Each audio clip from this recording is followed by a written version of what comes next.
우리 옆에 있는 분들과 이렇게 인사를 나누었으면 좋겠어요. 하나님은 당신을 사랑하십니다.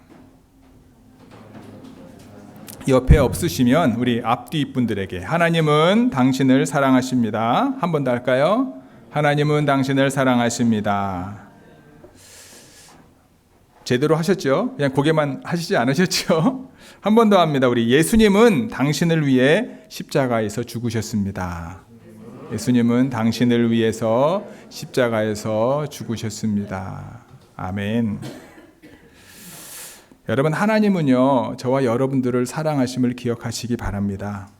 하나님은 여러분들을 사랑하시고요, 저와 여러분들이 행복한 삶을 살기를 원하십니다. 우리의 불행이 하나님에게 기쁨이 될 수 없고요, 우리의 고통과 괴로움이 하나님께서 원하시는 바가 아닙니다. 우리가 정말로 행복해지기를 원하시는 분이 계시다면 아마 그분이 하나님이실 겁니다. 그런데 사람들은요, 하나님에 대한 오해를 가지고 있습니다. 특별히 구약의 하나님은 사랑의 하나님이 아니라 공의의 하나님이며 율법의 하나님이라고 생각합니다. 그러나 우리가 산상수훈의 말씀을 묵상하며 깨닫게 되는 것 중에 하나가 뭐냐 하면, 하나님께서 이스라엘 백성에게 구약의 율법을 주신 이유는 불행을 가져다 주기 위함이 아니고 어떤 무거운 짐을 짊어지게 하기 위함이 아니라 그들의 삶을 통해서 하나님이 주시는, 예수님이 누리셨던 하나님의 나라의 은혜와 복을 누리기를 원한다라고 하는 사실을 우리는 알 수 있습니다. 우리 신명기 10장 13절 말씀을 함께 읽어볼까요? 시작. 당신들이 행복하게 살도록 내가 오늘 당신들에게 명하는 주 당신들의 하나님의 명령과 규례를 지키는 일이 아니겠습니까?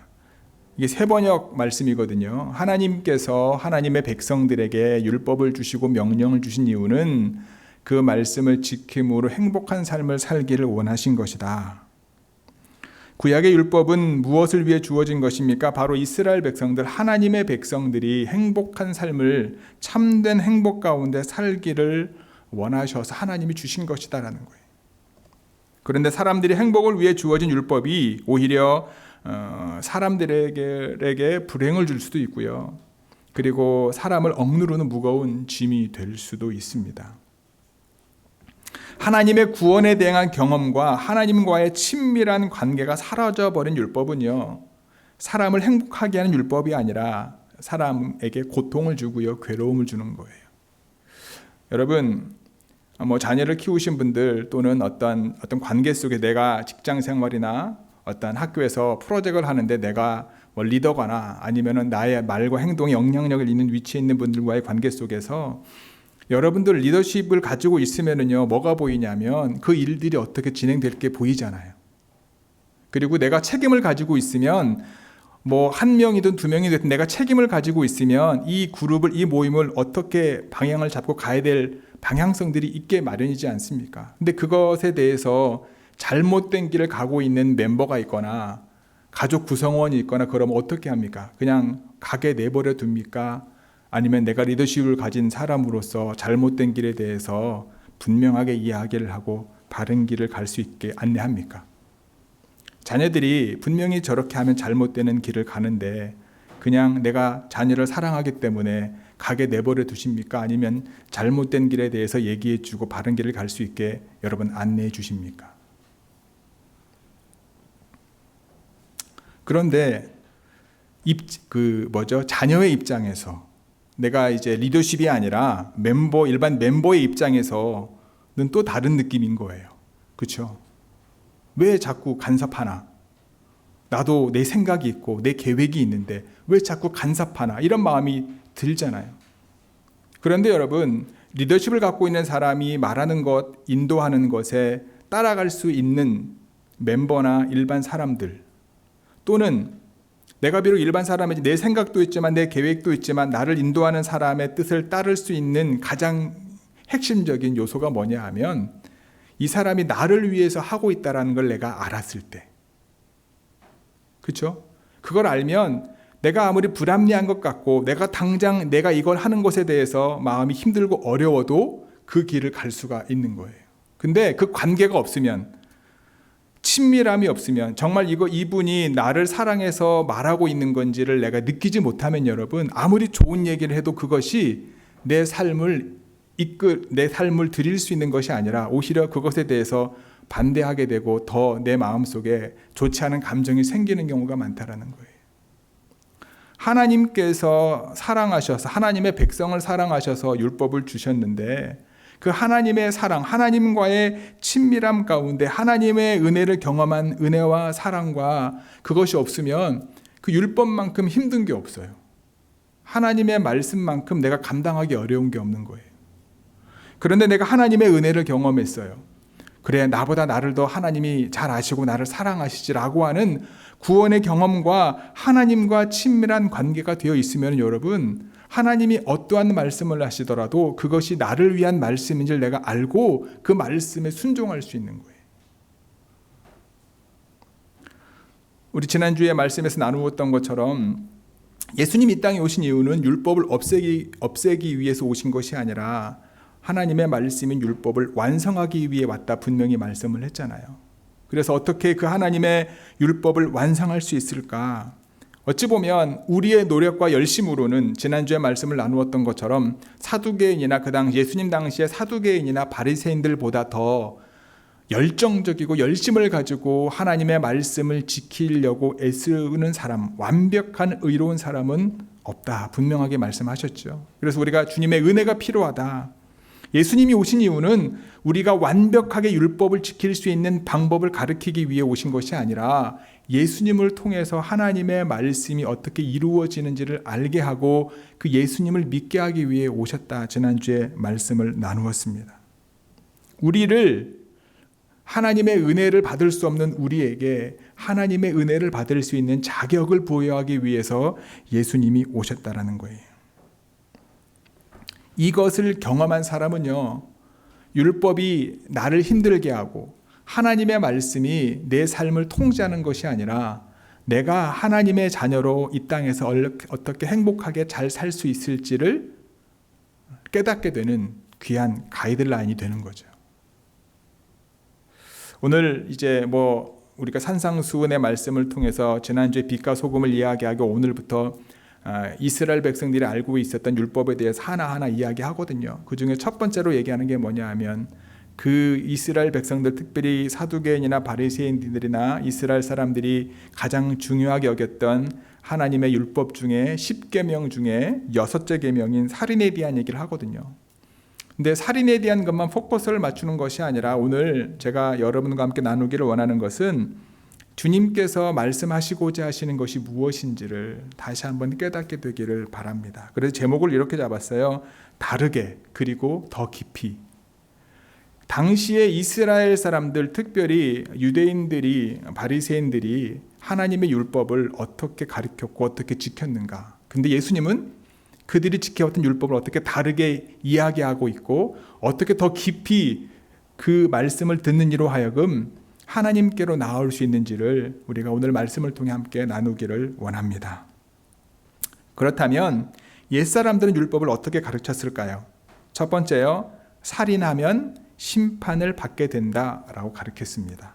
우리 21절 같이 읽어볼까요? 시작.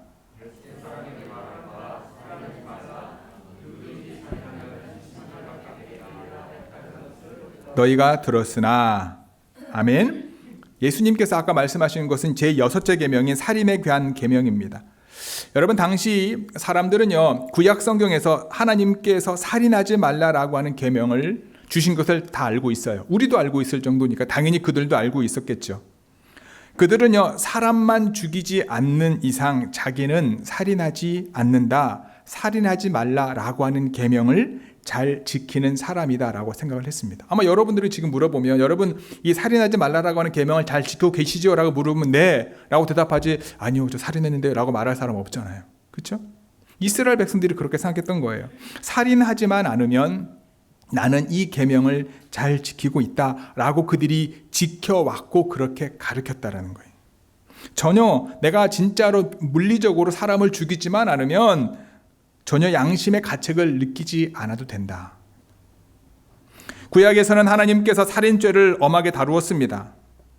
왜냐하면 왜 살인죄를 엄하게 다루었냐면 하나님의 형상을 받고 지음받은 사람이 우리 인간이기 때문에 인간을 죽인다, 하나님이 엄하게 다스렸죠. 어떻게 엄하게 다스렸습니까? 사람을 죽인 사람은 어떻게 하죠?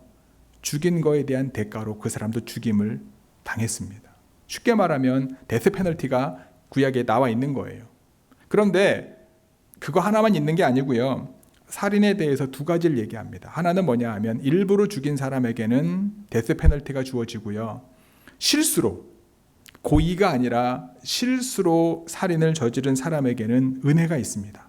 어떤 은혜가 있냐면 도피성이라고 하는 이스라엘 12지파가 모여 사는 그 지역의 요소에 성을 만들어서 그 도피성으로 피신하게 되면 그 당시에 제사장이 살아있는 동안 데스 페널티를 받지 않아도 되는, 그리고 그 제사장이 죽고 난 다음에는 그 모든 데스 페널티의 어떤 죄 대가가 없어지는. 그런데 만약에 도피성으로 피하지 못하고 이제 피해자의 가족들에게 잡히면 이제 원래대로 죽을 수밖에 없지만 도피성이라고 하는 것을 만들어서 일부러 살인을 하지 않고 실수로 살인한 사람에게는 피할 수 있는 길을 열어 놓으셨다라는 거예요. 그런데 그러한 가르침보다 당시에 예수님 당시에 바리새인들이나 율법학자들이 가르칠 때는요, 그런 가르침보다 살인하지 않으면 된다라고 하는, 실질적으로 물리적으로 살인하지 않으면 나는 이 계명을 철저히 잘 지키는 것이다라고 하는 그 생각을 하는 거죠. 율법의 전문가들도요, 우리가 지금 아까 말씀을 드렸던 것처럼 성경에 나와 있는 그 이야기를 압니다. 그래서 살인에 대해서 뭐가 중요하냐면 그 의도가 무엇보다 중요한 거예요. 어떤 의도를 가지고 있냐라는 거예요. 의도를 가지고 있으면 그것에 대가를 받지만 의도를 갖고 있지 않고 실수를 했다면 은혜를 그들에게 베푸는 거죠. 누구든지 살인하면 심판을 받게 될 것이다 라고 하는 가르침은 아까도 말씀을 드리면 역으로 말하면 살인만 저지르지 않으면 심판을 면하게 된다라고 하는 의미로 이해되어질 수 있고, 그래서 실제 살인을 저지르지 않는 사람은 하나님의 심판대를 피할 수 있다라고 생각했고, 그렇게 가르친 것이 그 당시에 바리새인들이나 율법학자들이 가르쳐 왔던 방법입니다. 그 사람의 그 일을 저지르게 대한 과정과 상황에 대해서 중요한 게 아니라 사람을 죽였냐, 죽이지 않았냐, 그거에만 포커스를 맞추어져 있다는 거예요. 하나님의 생각은 전혀 관심이 없는 거죠. 하나님께서 하나님의 백성들에게 율법을 주신 것은 궁극적으로 그들이 몸과 마음과 뜻과 힘을 다하여 하나님을 사랑하는 거잖아요. 그리고 자신을 사랑하는 것처럼 이웃을 사랑하는 거잖아요. 그런데 예수님 당시에 율법을 지키고 가르치는 사람들은 이런 하나님의 마음은 잊어버리고 하나님의 관심에는 그들의 마음을 두지 않고 자신들의 행위의 목적의 정당성만을 위해서 그들이 율법을 지켰고 그렇게 가르쳤다라는 거예요. 그래서 예수님께서는 그들과는 다르게, 그리고 하나님의 마음과 관심으로 돌아갈 수 있도록 더 깊이 율법을 가르치고 있는 거예요. 그럼 예수님께서는 어떻게 다르게 그리고 더 깊이 하나님의 말씀을 가르쳤나요? 두 번째는요, 예수님께서는 노하면 심판을 받게 된다라고 가르치셨습니다. 우리 22절 같이 읽어볼까요? 시작. 나는 너희에게 이르노니 형제를 대하여 라가라 하는 자는 공회에 잡히게, 미련한 놈이라 하는 자는 지옥불에 들어가게 되리라. 아멘. 당시 유대인들은 자신이 살인을 하지 않으면 하나님의 심판에서 벗어날 수 있을 것이라고 스스로 생각했고 안위를 받은 거예요. 내가 나쁜 짓 안 하면 그냥 구원받는다라고 하는 착각 가운데 사는 거죠. 성경에 나와 있는 내가 살인을 하지 않으면 내가 살인죄를 저지르지 않았으니까 하나님께 심판받지 않는다라고 하는 생각 가운데 살아가는데, 예수님께서는 그 말씀을 다르게 적용하고 더 깊이 그 말씀에 대해서 나아가는 거예요. 너희가 비록 살인을 저지르지 않았다 할지라도 뭐라고 말합니까? 형제에게 화를 내면 심판을 받게 된다. 엄청난 얘기죠. 여러분, 화를 안 내는 사람이 어디 있어요? 한 번도 화를 내본 적이 없으신 분? 상대적인 거예요. 어떤 사람은 소리 지르는 게 화를 내는 거지만요. 저 같은 경우에도 운전할 때 욕을 잘 안 합니다. 욕을 아예 안 합니다. 근데 제 입에서 나온 제일 화가 난 표현은 뭐야? 쟤 왜 저래? 이게 여러분 화 안 낸 거잖아요. 다른 사람들에 비하면. 근데 저에게서는 이게 화난 거거든요. 그러니까 화라고 하는 게 상대적인 것인지 절대적인 게 아니에요. 근데 보면은 내 감정이 컨트롤 안 되고 뭔가 업셋되고 내가 이게 올라오는 감정을 한 번도 느끼지 못하는 사람이 없지 않을까. 그렇죠? 근데 화를 내면 심판을 받는다라는 거예요. 본문의 맥락 속에서 심판은 뭐를 얘기하는 거예요? 옛날 구약에 나와 있는 율법이 살인을 하면 받게 되는 심판과 같은 수준의 벌을 받는다라는 거잖아요. 얼마나 이 기준이 높습니까? 형제에게 뭐라고 이야기합니까? 라가라는 뜻이 이제 머저리라고 하는 뜻이에요. 머저리, 좋은 의미가 아니죠. 그리고 형제에게 뭐라고? 미련한 놈이다 라고 욕하면은요, 지옥불에 들어간대요. 여러분, 그쵸? 말도 안 되는 얘기죠. 예수님이 하신 말씀이 제가 한 얘기가 아닙니다. 살인한 사람을 비판하면서 자신은 최소한 살인을 저지르지 않았다. 그래서 하나님의 심판대를 피할 수 있을 것이라 라고 생각하는 사람들이 많습니다. 아마 저와 여러분들도 그 부류에 속할 거예요. 내가 사람을 죽인 적이 없는데 사람을 죽인 살인자에 대해서는 우리가 손가락질하면서 자신의 삶을 돌아보지 못할 때가 많은 거죠. 예수님은 형제를 사랑으로 대하지 않는 모든 이들이 하나님의 계명을 어긴 것이다 라고 얘기하는 거예요. 서기관과 바리새인들은 다른 사람들에게 화를 내고 머저리라고 이야기하고 미련한 놈이라고 욕을 했었습니다.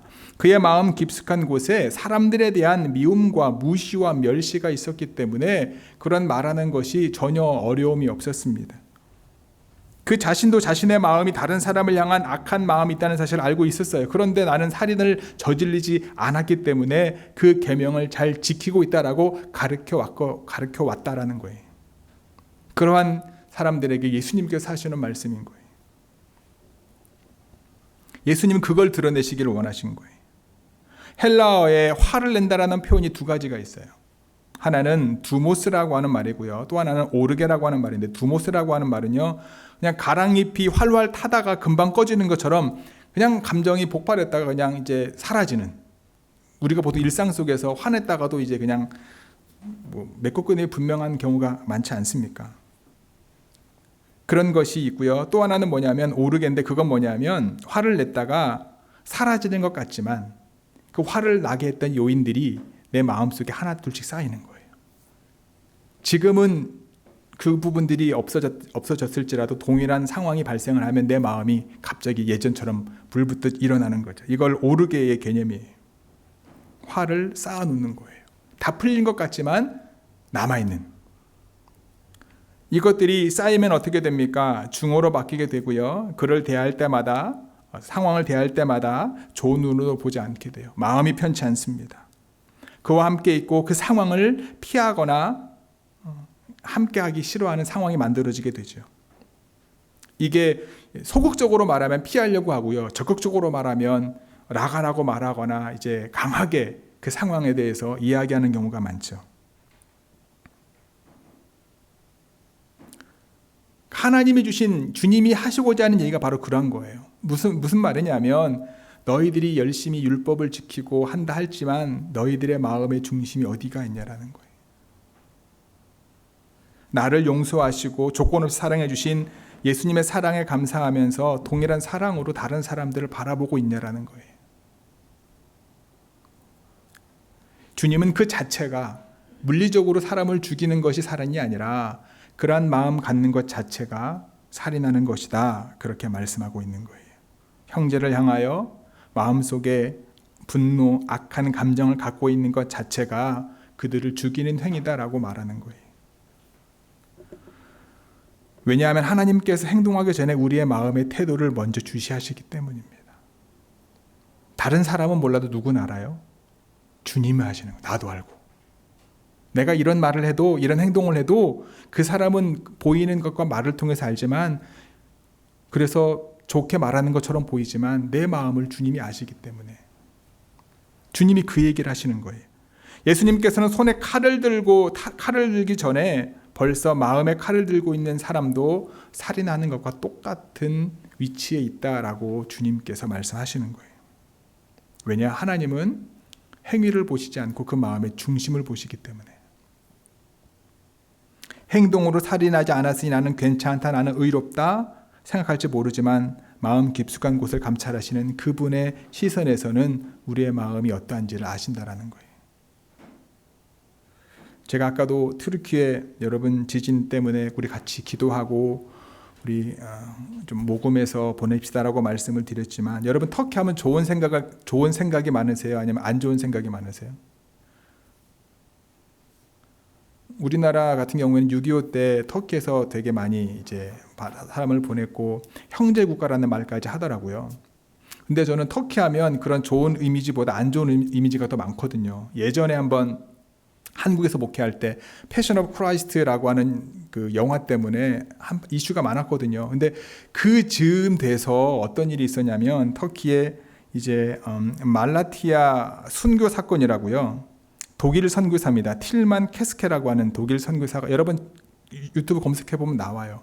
근데 이 선교사가 현지인들을 대상으로 기독교 서적을 만들어서 전도하고 청년들 성경 공부하고 있는데, 현지인 기독교인하고 이 선교사하고 이제 성경 공부하러 왔던 사람들에 의해서 처참하게 죽임을 당하는 사건입니다. 그냥 죽이는 게 아니고요. 칼을 가지고 와 사지를 다 잘라버린 그 사건이 있었었거든요. 2007년 4월 18일에. 그가 연결돼 그걸 딱 보는 순간 하나님의 은혜와 사랑의 마음을 가지고 그들을 용서하는 마음이 생겨야 되는데, 근데 그 인상이 너무 강한 거예요. 그리고 이제 검색하다 보니까 이제 2019년 11월인데 벌써 3년 됐죠. 그때도 그 국경 이제 지역에서 이제 NGO 단체에서 선교 활동했던 선교사님 한 분이 이제 소년들에게 이제 총에 맞아 죽는 사건이 발생합니다. 여러분 검색하면 다 나오는 얘기들이에요. 그러니까 그런 얘기들을 듣고 보다 보니까 이게 인상에 확 잡혀 있으니까 투르키예라고 하니까 또 다른 나라인 것 같은데 터키라고 하는 걸 알고서 이게 참 쉽지 않더라고요. 마음 자체가. 우리가 이제 이들을 후원하고 섬기는 이유가 분명히 하나님의 마음을 가지고 있는데, 그런 기억들 때문에 내 순간 깜짝깜짝 내 마음속에 있는 것들이 이제 올라오는 것을 제가 경험을 합니다. 선교사님들을 죽인 이들에 대한 분노가 그곳에 하나님의 심판이 임하기를 바라는 살인으로 바뀔 수 있는 거예요. 지진이 임한 것에 대해서도 여러분 어떤 말을 하시겠습니까? 긍휼한 마음으로 그들을 위해 기도가 나오십니까? 아니면 소돔과 고모라처럼 잘 지진이 일어났다고 여러분 생각할 수 있습니까? 너무나 다르게 접근할 수밖에 없는 게 현실이에요. 예수님의 말씀 가운데 다시 한번 우리의 마음을 더 강하게 푸시하는 게 뭐냐면 여러분, 형제라는 말이에요. 형제에게 노하는 자, 형제를 대하여 나가라고 하는 자. 여러분, 형제를 보고 미련한 놈이라고 하는 사람. 여러분, 형제는 나와 상관없는 사람을 형제라고 말합니까? 아니죠. 나와 관계 있는 사람을 형제 자매라고 얘기하잖아요. 나와 가까이 있는 사이를 형제 자매라고 얘기하잖아요. 눈을 뜨면 날마다 보고 만나는 사람들, 그들이 형제 자매일 수 있는 거고 가족일 수 있는 거잖아요. 교인일 수도 있고요. 이웃일 수도 있고요. 직장 동료일 수도 있죠. 맥스 루카토라고 하는 사람은요, 기독교 저술가인데 매일 날마다 눈을 뜨고 보아야 될 사람, 살을 비비고 살아야 되는 그 사람들, 그래서 분노하기 쉽고 욕하기 쉽고 어떤 면에 서로 상처 주기 쉬운 사람들을 뭐라고 이야기하냐면 꿈쩍없이 매인 사람들, 뗄래야 뗄 수 없는, 그렇게 표현을 썼어요. 꿈쩍없이 매였습니다. 그러다 보니까 메인병이라고 하는 질환이라고까지 표현하더라고요. 이게 왜 웃기냐면, 그리고 왜 참 힘드냐면, 싫으면 안 만나면 돼요. 세상 사람들은. 나랑 안 맞으면요, 그냥 너는 네 갈 길 가고 나는 내 갈 길 가면 돼요. 그런데 가족이에요. 형제예요. 자매예요. 교인이에요. 그러니까 매였다라는 표현인 거예요. 바울이 고백하는 거예요. 그리스도께 매여 있다 보니까 본인이 그러한 삶을 살 수밖에 없는 것처럼. 짜증을 누구한테 냅니까? 메인 사람한테 내는 거잖아요. 화를 누구한테 냅니까? 메인 사람한테 내는 거잖아요. 주님 때문에 메인 사람한테 내는 거잖아요. 다들 형제라고 할 수 있는 가까운 곳에 있는 사람들 때문에 우리가 짜증이 나고 상처를 받고 힘들고 어렵고 화가 치밀어 오르죠. 자녀들에게도 여러분, 사랑하는 마음이 없으면 화를 안 내죠. 네가 알아서 네가 살 길 살면 되는 건데. 우리 교회 안에서도 마찬가지예요. 목사님들이 성도님들한테 강하게 푸시하는 이유는요, 여러분, 그냥 성도님들은 알아서 하십시오. 저는 제 목회 제 스스로 살겠습니다. 그러면 이런 얘기 안 하죠. 그냥 좋은 얘기만 하고 그렇죠? 듣기 좋은 얘기만 하고. 형제에 대해서 좋지 않은 감정을 가지고 있다는 것을 항상 숨기고 쳐다볼 수 있을까? 사람 앞에서는 감출 수 있을지 모르지만 하나님께서 우리의 중심을 보시기 때문에 물리적인 살인에 대해서만 가르침을 받았던 이들에게 예수님께서는 다르게 접근하시고 더 깊이 그들을 이끄신다는 거예요. 우리에게도 동일한 말씀이지 않을까 생각합니다. 하나님께서는요, 우리의 마음과 생각을 지키시기를 원합니다. 마음과 생각을 지키지 않으면 그것 또한 살인과 동일하다고 분명하게 말씀하고 계십니다. 나의 모든 죄를 용서하시며 나를 사랑하시고 나를 위해 십자가에 죽으신 예수님께서 지금 내 옆에 있는 이들을 위해서, 때로는 내가 도저히 용서하지 못할 것 같은 이들을 위해서도, 때로는 우리가 원수라고 여기는 이들을 위해서도 동일한 사랑을 베푸셨음을 기억하시기를 주님의 이름으로 기도합니다. 세 번째는요, 예수님께서 그곳에서 한 걸음 더 나아가셔요. 뭐냐면 예수님께서는요, 이제는 먼저 형제와 화목하라고 가르치십니다. 23, 4절 같이 읽어볼까요? 시작. 그러므로 예물을 제단에 드리려다가 거기서 내 형제에게 원망들을 만한 일이 있는 것이 생각나거든. 형제와 화목하고 그 후에 와서 예물을 드리라. 아멘. 예수님은 한 걸음 더 나아가서 신앙 공동체가 미움과 다툼이 가득할 때 그 공동체가 겪게 되는 아픔이 무엇인지 말씀하십니다. 예배 드릴 때 이스라엘 백성들이 혼자 드리지 않죠. 모여서 드리죠. 모여서 하나님 앞에 예배를 드립니다. 하나님을 예배하고 그분을 찬양하기 전에 먼저 형제와 화해하라라고 말씀하고 있는 거예요. 그래서 이 말씀을 우리가 이제 해석하고 이해하다 보면 형제와 화목하지 못한 채로 예배를 드리면 하나님께서 예배를 받지 않으신다라고 해석할 수 있는 부분들도 있습니다. 틀린 해석은 아니죠. 또 어떤 분들은 이렇게 이해할 수 있어요. 하나님께 예배를 드리는 가운데 서로 싸우고 다투던 성도들이 서로 용서하고 화해하는 사건이 일어나야 한다는 말씀, 이것도 틀린 해석이 아닙니다. 그러나 우리는 이러한 해석 위에 또 다른 중요한 교훈을 생각해야 되는 거예요. 무슨 얘기냐면 형제와 화목하지 못하면 하나님과의 관계도 서먹해질 수밖에 없다는 거예요. 하나님과 친밀한 관계를 맺기 위해서 형제들과 최소한 서로 원망하고 다투고 미워하는 마음을 없애야 된다라고 이해할 수 있는 거죠. 만일 어느 교회 안에 서로 원망하고 다투고 미워하는 마음이 있다면 여러분, 그 교회는요, 아무리 성령 충만한 목사님이 설교해도 은혜 받지 못하는 거죠. 좀 더 여러분 강하게 얘기할까요? 예수님이 오셔서 말씀을 전해도 은혜 받지 못하는 거예요.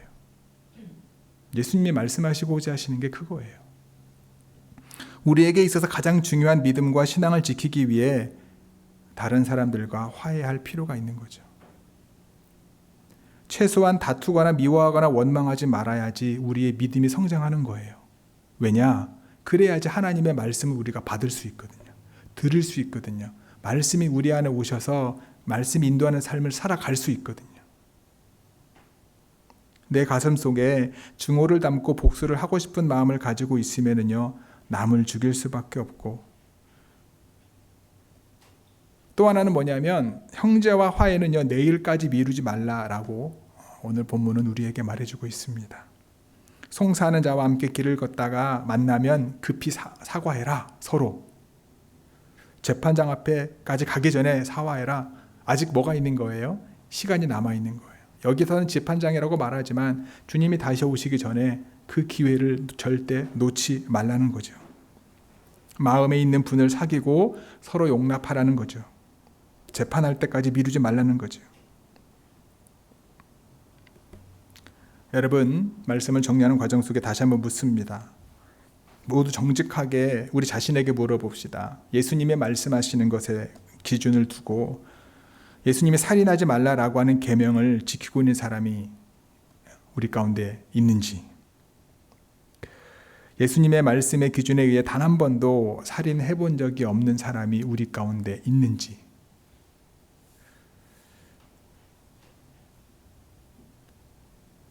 하나님께서 요구하시는 의를 만족시킬 만한 사람은 아무도 없습니다. 그래서 우리는 기억해야 됩니다. 첫 번째 뭐냐면 자기 의를 철저히 내려놓아야 합니다. 내가 누구보다 낫다? 이 정도면 됐지? 라고 하는 나의 의를 늘 내려놓는 저와 여러분들이 되기를 바랍니다. 두 번째는 예수 그리스도의 의를 철저히 의지해야 합니다. 우리는 아무리 열심히 신앙생활하고 믿음을 가지고 정직하게 살려고 노력하더라도 하나님이 원하시는 기준에 못 미치기 때문에 예수 그리스도의 의, 그분의 보혈의 은혜를 늘 의지해야 합니다. 그리고 마지막 세 번째는요, 예수님의 제자로서 이 땅에서 또 다른 예수 그리스도의 삶을 쫓으려고 애를 써야 합니다. 이런 여러분 변명을 할 때가 있어요. 목사님, 내가 마음은 원하지만 육신이 약해 도저히 안 됩니다. 그냥 열심히 믿다 보면 되겠죠. 이런 뭉뚱그런 얘기를 우리는 하게 되는 경우가 많아요. 근데 예수님께서는요, 그런 뭉뚱그려서 내 나름대로의 변명을 우리에게 원하시는 것이 아니라 믿음의 결단을 하게 하시고 도전을 하는 거예요. 그걸 가능하게 한 것은 성령이 우리 안에 계시면 가능합니다. 성령이 우리 안에 계시면 내가 용서할 수 없는 사람을 용서하게 되고, 성령이 우리 안에 계시면 다 상대를 바라볼 때 나를 바라보시는 주님의 마음으로 바라볼 수 있는 거예요. 하나님 앞에서 나를 용서해 주시는 주님의 사랑으로 바라볼 수 있는 거예요. 그러한 놀라운 성령의 은혜와 우리의 삶 가운데 또 다른 예수 그리스도의 자녀로 살아가는 그 삶의 자리에 나아가는 것을 주저하지 않는 저와 여러분 모두가 되기를 주님의 이름으로 간절히 축복합니다. 문자적인 율법에 지키는 것에 대해서 나의 의를 드러내기보다 주님께서 말씀하셨던 기준, 내 마음의 중심을 보시는 그 하나님의 기준에 맞추어서 완벽할 수는 없지만 좀 더 깊이 우리를 인도하시는 주님의 인도하심에 믿음으로 반응하는 저와 여러분 모두가 되기를 주님의 이름으로 축복합니다. 아멘. 기도하시겠습니다.